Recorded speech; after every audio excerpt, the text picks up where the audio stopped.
Lynn says, can you please explain the term of istiwa? Does Allah sit on His throne? Allah Azza wa Jal mentioned in 7 different places in the Quran the verb istiwa. Ar-Rahman ala al-arsh istawa. And this is one of Allah's attributes related to actions. And when it comes to interpreting it by sitting, this is inappropriate, though some of the scholars mentioned it. Because in English, al-istiwa is to rise over or to be over. And it refers to the elevation and the height, to be high. And all of this, in our own conviction, is known. But due to the fact that it is one of Allah's attributes, and we know what it means in Arabic. So when we say istawa ala or istawa ila, this all means to be over something, or to elevate over something, or to be high over something.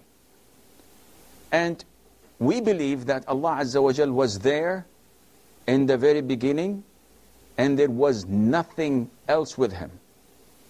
And Allah Azza wa Jal is independent, subhanahu wa ta'ala. He is the first without an ending. He is the first without a beginning. And He's the last without an ending, subhanahu wa ta'ala.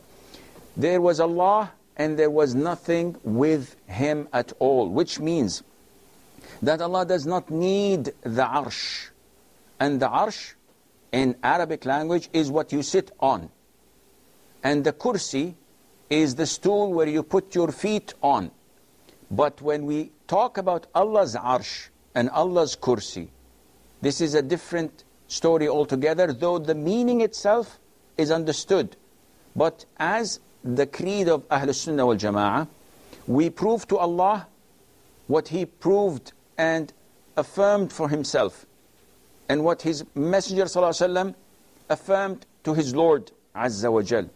So we do not distort the meaning. We do not deny the attribute. We do not have false interpretation, ta'wil. And we also don't ask about the how this thing is taking place, which is a takyif. But we believe as it is. And that's why when a man came to Imam Malik ibn Anas, may Allah be pleased with him and have mercy on his soul, and asked him, how is this istiwa? We know what istiwa is, but how is it with Allah Azza wa Jal? He looked down and he was all sweaty. May Allah have mercy on him. And he said, al-istiwa'u ma'loom. The term istiwa, we all know what it means. Wal-kayf majhool. But how it is, this is something in Allah's knowledge. Was-su'alu anhu bid'ah. And to ask about how, this is an innovation in the religion of Allah. The Prophet told us that Allah Azza wa Jal has a face, that Allah Azza wa Jal has eyes, that Allah has 2 hands, that Allah Azza wa Jal has 2 feet, that Allah has fingers. But all of these are a description of Allah Azza wa Jal that we understand, but we do not distort, we do not false interpret, we do not ask how, and we do not deny them.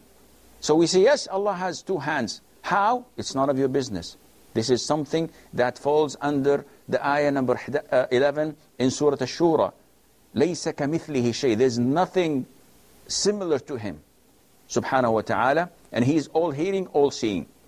So Allah is all hearing, and I'm hearing, but does my hearing come close to Allah's hearing? Definitely not.